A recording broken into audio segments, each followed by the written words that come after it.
Hi everyone, I'm Jim Killam with the Wycliffe Global Alliance, and we're continuing a series of training videos today, and we're talking with Marc Ewell, who is a photographer with the Global Alliance, and we're going to talk about some basic photography tips and maybe some things that about Marc's career and some things that might interest you, whether you're a full-time photographer or whether you just shoot pictures now and then but need to shoot more for work or for pleasure. So anyway, Marc, thanks for talking. And Thanks for having me here.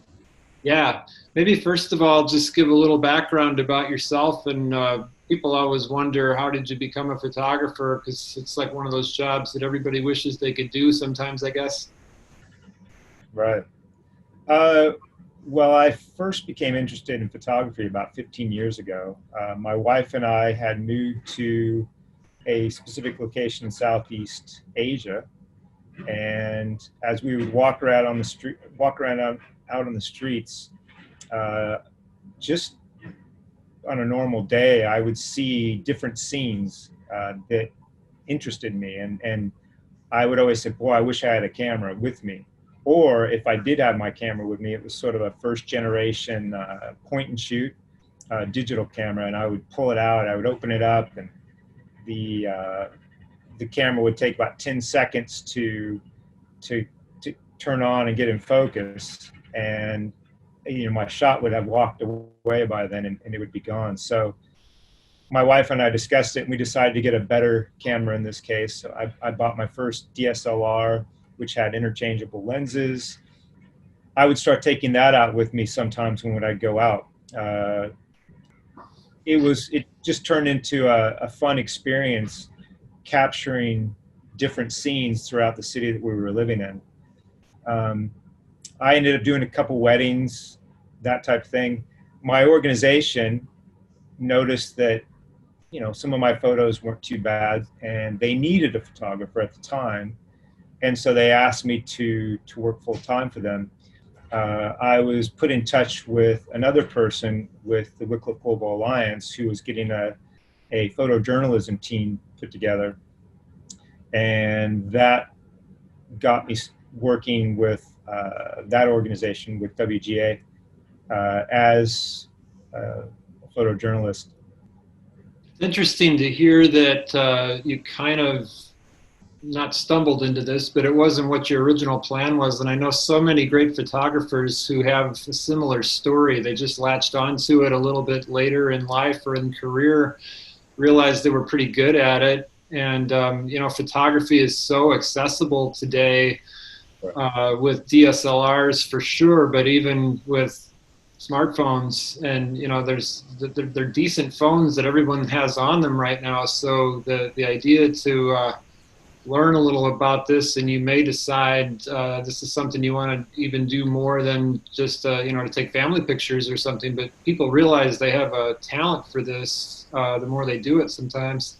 When I was in university, I actually signed up for a photography course, but at the time I didn't have any money. I couldn't afford a basic camera even, or the film that went along with it. And so I just kind of put it aside, as I'm not going to be involved in that hobby. Today, yeah, people really don't have any excuse. Everybody has a phone. Well, most people have a phone with them that has a fairly decent camera. And quite frankly, even if you say, well, my phone is even outdated now, people need to remember it's not just the quality, so to speak, of the image, but it's the image itself and the way you compose it and the subject matter and everything that's actually more important sometimes than some of those the sharpness of it, or the how noisy it is, or some of the basics that people also want. But so you can go to an event, you can go be walking the streets, and you always have a camera with you, and there's kind of no excuse not to be involved if it's something you enjoy doing. You don't need to necessarily, in other words, wait to get a professional DSLR camera with all the lenses and whatnot. You can always be out on the streets. There's a compliment I've gotten before that I can't stand, and it's someone will see a photo I shot and say, "Ooh, you must have a really nice camera." And I always think, well, if I write a great story, they don't say I have a really nice pen. You know, Right, right, right, right. it's in your brain, and it's the way, like you said, the way you compose images and the way you see the world. And great photographers just see the world a little differently, I think, or they'll see angles and see images that other people miss, and that's such a big part of it. Well, once you know the basics and start applying them, it becomes automatic almost. I mean, it's almost sad. You'll actually, in your journey or your adventure as a photographer, you'll actually miss more shots than you get, because you'll be driving, you'll be in a bus, you'll be walking down the street, and you see an amazing photo. You either don't have your camera out or it's gone. So the more, yeah, which is sad, but it's just the case. But your eye is always in tune now for a great shot. So yeah, of course, having that camera, that smartphone or mobile phone ready, uh, just makes it more easy to get what you're looking for. One of the things I know you do, Mark, is what would be called stock photography. First, can you explain that term a little and what it is, and then maybe explain how that might apply to somebody who's watching this video who just needs to get some pictures from a site where a project might be or something? Right. So stock photography, the way I see it, is capturing every aspect of a location. And that would include, of course, the people, the scenery, the objects, whatever it is that makes up the culture of that location. And you you want to focus not just on sort of the macro bigger picture, but you want to get in a little bit closer, and even a little bit closer as you shoot, to really try to pull everything together about that particular culture. So when people, for example, say if you're at a location where there's a lot of Bible translation going, or say even the Bible's been completed, uh, and you want to sort of get the after effects, how is that Bible being used? Uh, you want to obviously focus in on people reading the Bible. Um, you want to focus in on, maybe if they allow, going into a church and seeing it used in a church location, in a Bible study, wherever they'll allow you to go, that's where you want to go.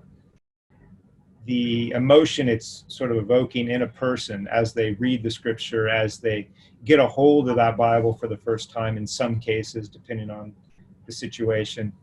It's the angle you're shooting at, it's the background, it's so many things involved. But yeah, you're trying to capture every aspect of the surroundings of that person in their location. So if you were to go into a situation, you want, where is this person? If it's in a Bible study, you want a larger shot of that person or those people in that situation.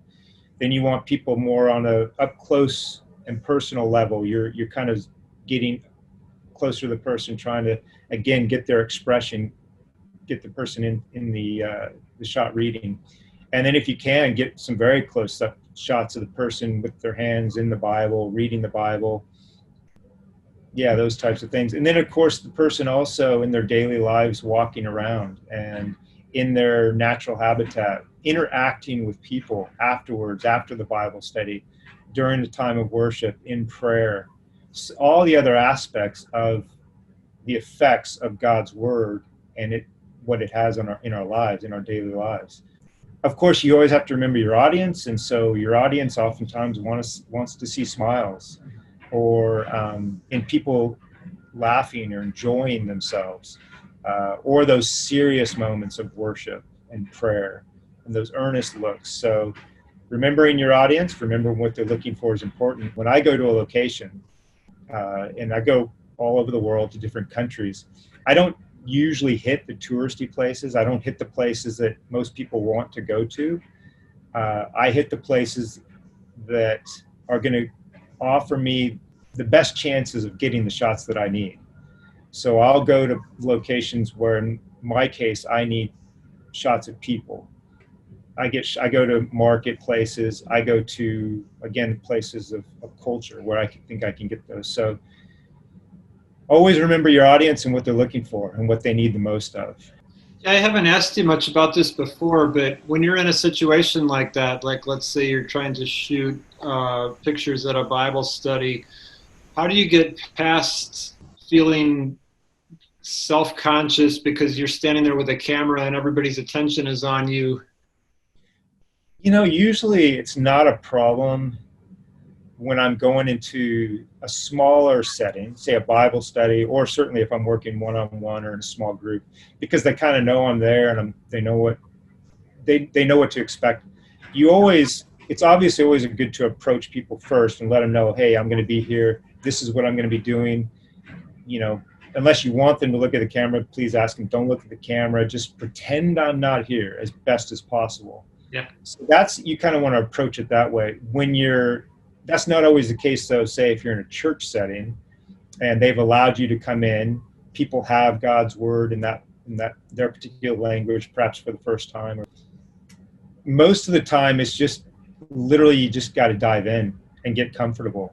There's not necessarily any easy way to do that except just start working. You'd be surprised. Oftentimes you'll get looks from people and you think they're really not happy with you being there. And sometimes it may be the case, but the vast majority of the time, it's not the case. I've had experiences where I feel like I'm getting these death looks from people, let's say in a church setting, but afterwards they come up to me and they're curious as to why I'm there and what am I doing, and they're smiling and they're happy. And so it's kind of a relief that they're fine. Yeah, I'm thinking out loud here, but it would seem like if someone is shooting with a smartphone, probably that's a little easier to get past that because everybody's got phones, so to be taking pictures with a phone is a lot less attention getting than if you had a big SLR with a lens and, something that they wouldn't normally see. To be perfectly honest with you, yes and no.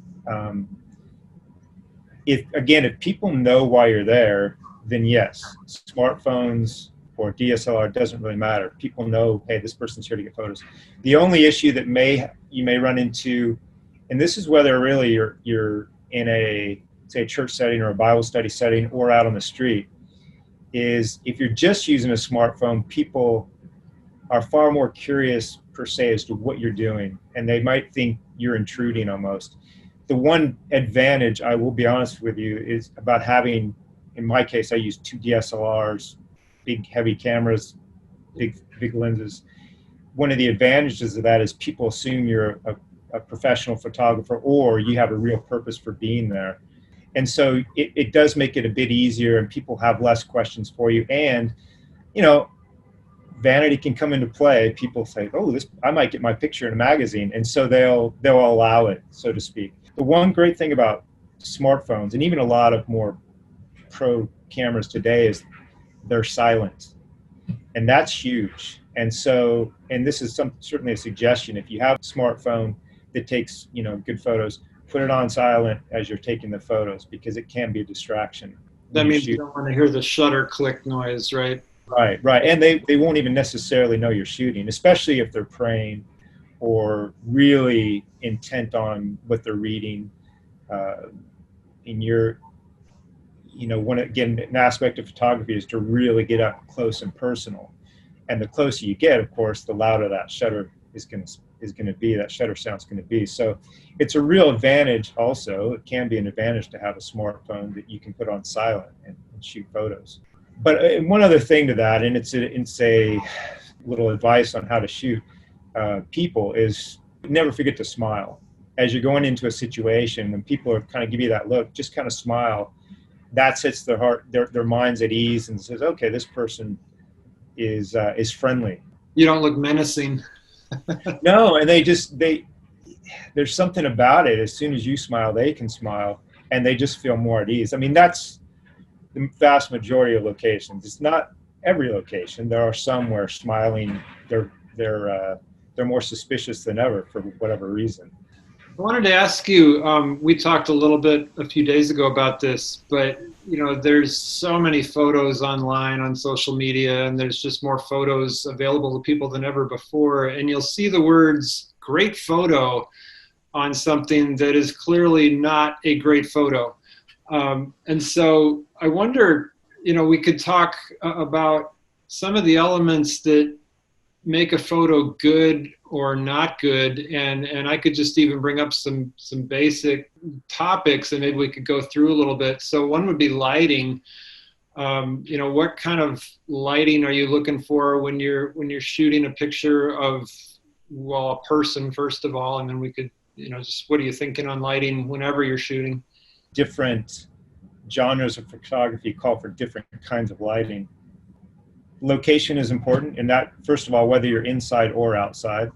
When you're inside, generally speaking, usually your lightings can be fairly even, which is actually a really good thing.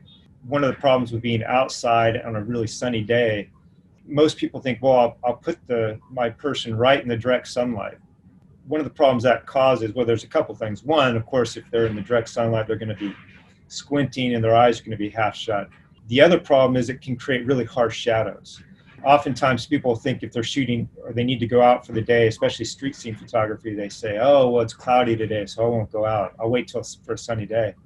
No, the clouds are your friend if you're doing street photography. Cameras in general have a very hard time capturing very bright and very dark scenes, especially the contrast of both. It's called dynamic range. The clouds create a very even lighting. So when you go out, you don't have those harsh shadows in somebody's face. Their eyes are usually open, so you can really focus in on somebody's eye.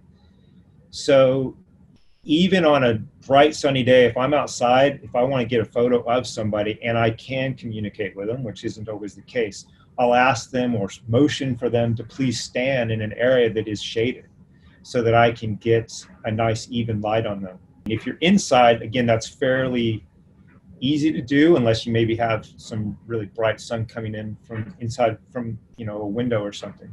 Really try to focus in on nice even lighting when you're shooting. Yeah, so, in a case where you do have a window and you're indoors, is it kind of the practice to put the window to the side with the light coming, sideways instead of behind or in front? As a general rule, you may want that, but not necessarily. It kind of depends on where they are in position to the window. And it depends on the look you're going for. There's sort of general rules, but they're all made to be broken. And sometimes, yeah, you'll want light coming in because you'll maybe want some people really like that sort of part of their face is lit, part of their face is dark. Sometimes you may want the light coming in. It's not necessarily going to be too bright, but it's perfect because artificial lighting indoors is very difficult for a camera to shoot in. Lower shutter speed oftentimes, higher ISO, which can create more noise. That natural light coming in, you may want the person facing you so it's all sort of lit up, and it just depends on what you want. And sometimes you want sort of a backlit scene in some cases. I've got some photos where the light's coming in, but a person's reading a book, the light's kind of hitting the book and going up into their face, and so I get a nice maybe kind of a silhouette of their hair with some nice highlights in the background, but then I'm still getting nice lighting on their face. It really depends on the look you're going for. I guess that goes back to what you said before about just learning to see photos and learning to see the world, through that rectangle, so that you are always composing photos in your mind, and then you start to pay attention to light, don't you, when you didn't ever notice it before? Well, you learn as you go, and you sort of put experiences back in your mind, so that it's not that you ever want to stop experimenting, but you have sort of a list of things that you want to try when you get a particular subject. Let's say, okay, I've done this before, it worked, so let me try it again. Remembering it's always going to be a bit different because you have a different subject, you have different lighting, different background, all these things. So another one of those rules that may or may not always apply, and then we'll move to composition here, but the rule of thirds, where everything's kind of on a grid that's, here and here. And, do you tend to follow that when you shoot, or is that one of those things that depends on the situation again? Well, it will always depend on the situation, but yes, absolutely.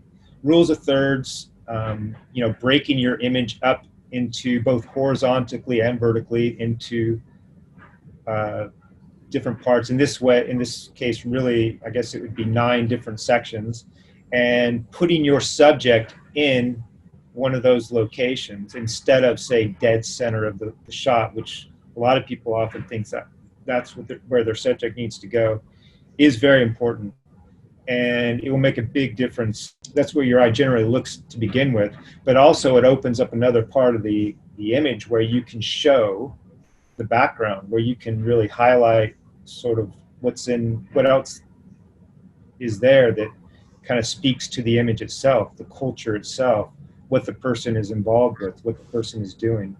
As people look at an image, they start, of course, hopefully, with the subject matter, but then their eye starts to travel around the image and it wants to see what else is there.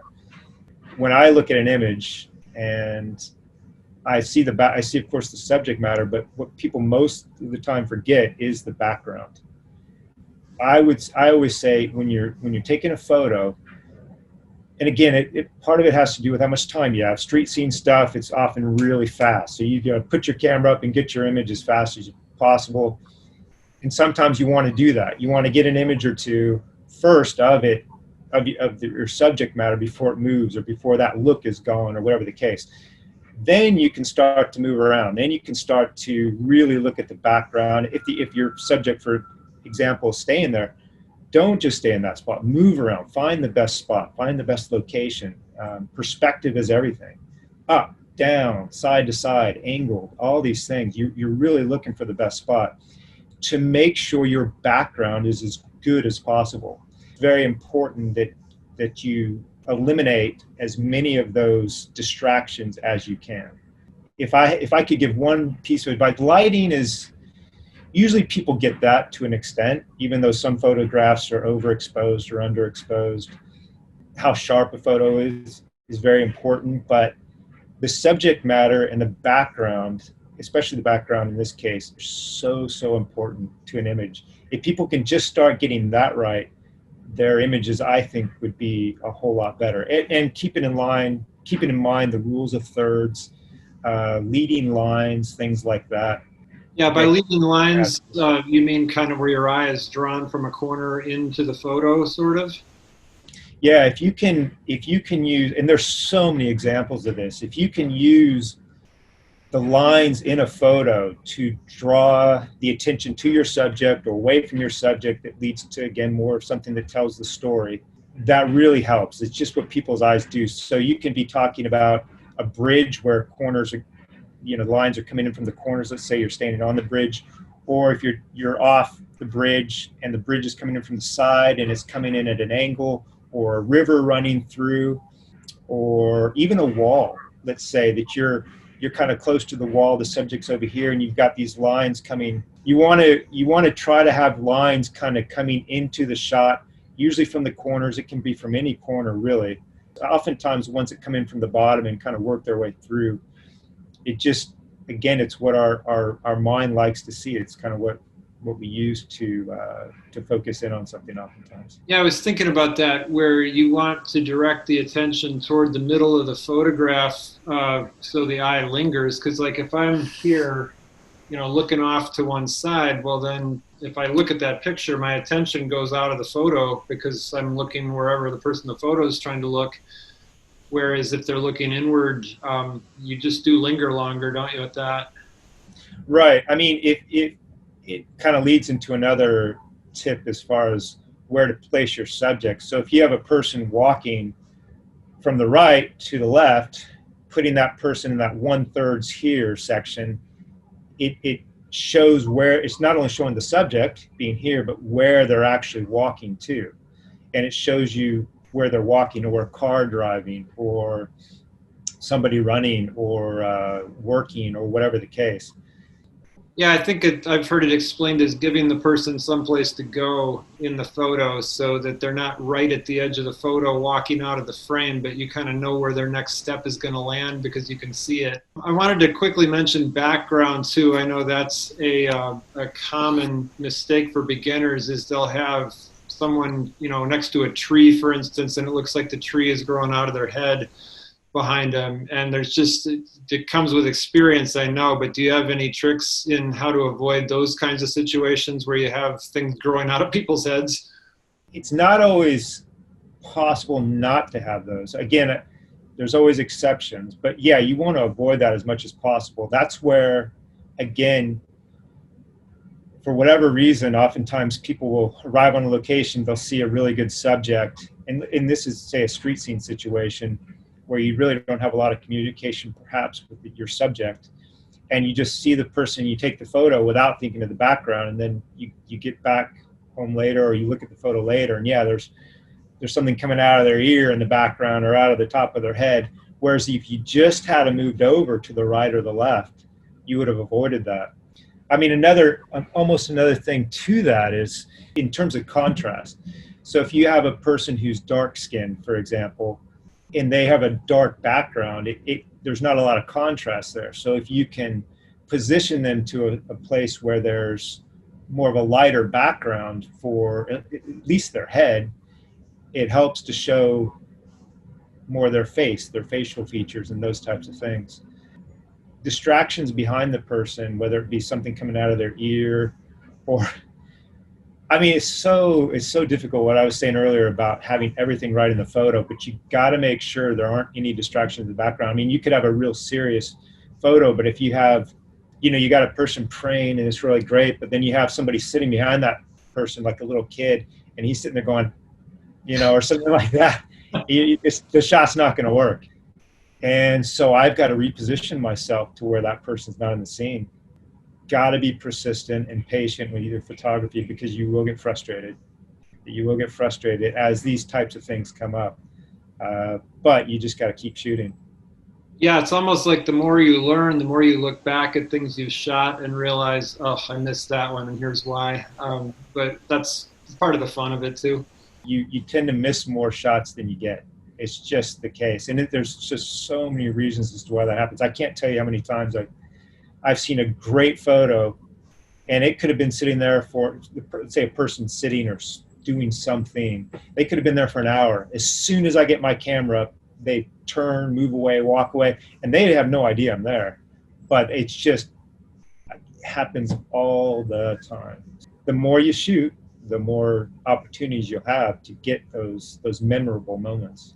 Yeah, and again, no real excuses anymore of not having a camera with you because most people now have a camera with them all the time, and that's never been the case before this era. I mean, especially if you're just starting out, people don't need to wait to get a really good camera.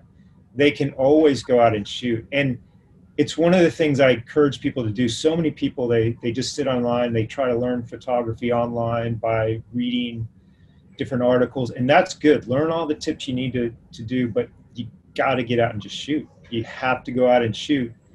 And oftentimes you'll take photos and it didn't necessarily seem like a good photo at the moment, but especially if you do it as people are walking by or they're talking, especially the candid shots, you realize later the expression on the person's face, the movement they had as they walked down the street, whether they're holding their child's hand or they're taking a sip of water or they're holding an umbrella, for whatever in the background, again, they just did a random shot here and there, but it's like, wow, that turned out really good. People have to remember too, you need to get down low, you need to get up high, you need to get all the different angles. These cell phones make that real easy. You can hold it over your head, you can put it down low. One thing I was thinking about is you said that with photographing kids, getting at their eye level, I think, is pretty important, right? Where you're not standing above them like a tall adult like you or I would be looking down, but shooting people at eye level seems to be a very pleasing perspective. Generally speaking, absolutely. And that's something people don't realize too. The vast majority of photos throughout history, really, but certainly in today's world where everybody has a camera on them are taken at eye level. And so we're used to that. So again, if you're trying to get your photography to be a little bit different, to stand out, you have to, first of all, experiment with different angles, different heights, if you will. And certainly when you're working with people, you want to be oftentimes eye level. So if you're having an adult sit down, you go down with them. If you're taking photos of children, yes, exactly, get all eye level. And sometimes what that's going to mean is that you're getting dirty. If they see me walking around or if they see me on a trip, I've had people say, Mark always wears black clothes. Yeah, because I get real dirty sometimes, and they're easier to wash later. I'm down on one knee all the time, shooting a child or shooting a scene. It can be anything. You've got a wonderful picture of, let's say, a mother and child walking towards you or away from you. There's something even about being down low at that child's level that makes a difference. And sometimes I'm literally laying on the ground with my camera as close to the ground as possible. Last question I have for you, Mark, is shoot this way, or do you vary it? I mean, horizontally, vertically. I know a lot of people shoot only vertically because that's how they're looking at their phone screen sometimes, but do you have any advice on that? A little of both, and it depends on what you're shooting, and it depends on what you're shooting for. A lot of people use Instagram today to post their photos, and not just individuals, but a lot of organizations, even missionary or Christian organizations. When you put a photo on Instagram, you cannot put a horizontal full, say, DSLR, or most likely even a smartphone or mobile phone photo in its full horizontal format. They automatically crop it for you, and you can't stretch it back out. So if you're shooting a particular scene and you want that entire scene, some of it's going to be cropped out, and you have to keep that in mind. Instagram is made mostly for smartphones taken vertically. So that's in a case you'd want to maybe do more of your shots from a vertical perspective. Portraits, oftentimes people like the vertical shot. The landscape, of course, oftentimes, or street scene stuff is going to be more the horizontal photos taken, but you can mix it up. I wouldn't say there's any one right way to shoot there. Again, it all comes back to who your audience is, what message you're trying to send with your images. That's good to know, though, if you're shooting scenics and you want to have something for every possible medium, that you want to have at least a few shots that are more on the square side, or something where there's not a lot off to the edges of the frame, because that could get cropped in on Instagram. And that leads to another thought, and it's almost another tip for photography: take a lot of photos. There's no excuse with today's cameras, smartphones, whatever, to not take a lot of photos. That way you can not only put one up on Instagram, but you can put one up in a calendar or in a book or whatever the case. I mean, the more images you have of a particular scene, the more useful they can be later. That was something I had to relearn, because I learned photography on film cameras, and you're always thinking, how many shots do I have left on this roll? I don't want to burn it all right now. But yeah, and now I tend to undershoot, because I still have that mindset of, oh, I've got 2 pictures of that, I don't need 8 more. These days, there's really no excuse. I mean, I've heard the excuse of, well, it just gives me more photos to go through later. Which is true, and it's very time consuming. But again, it's if you're out taking photos just for yourself, you can do whatever you want. But if it's work related or there's meaning behind it, I almost would say irresponsible not to take as many shots as you can, because you're limiting your prospects of what you might come out with. Limit your potential for getting someone with their eyes closed or something, the more shots you take. So those kinds of, somebody can blink and you don't even catch it, but then when you look at the photo, you realize their eyes are closed.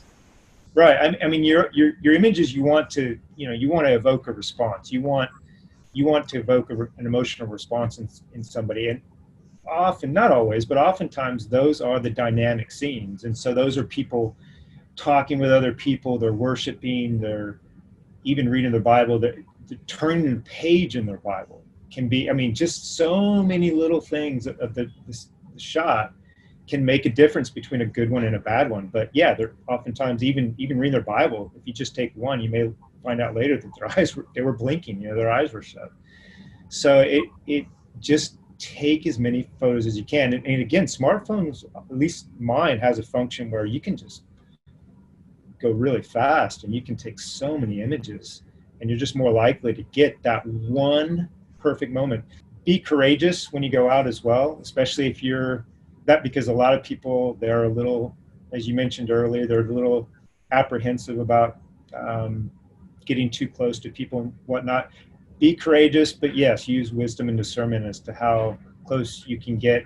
One mistake oftentimes people will make is they're not aware of their effect on the person around them, and it's a balancing act of a fine line almost of when to push the boundaries and when to back off. But you do need to be bold in a sense of to get the right shot of getting as close as possible, or trying to work with a person until you get what you need. So be courageous, but do have a little bit of discernment on certain things. Yeah. Well, Marc, we could talk all day about this stuff. This is really fascinating, but thanks. I mean, this is great advice. I think for those watching this who are just trying to learn basic photography, this is some really good advice and some good starting points. And like Marc said, shoot as many photos as you can in many situations as you can, and you're going to get better.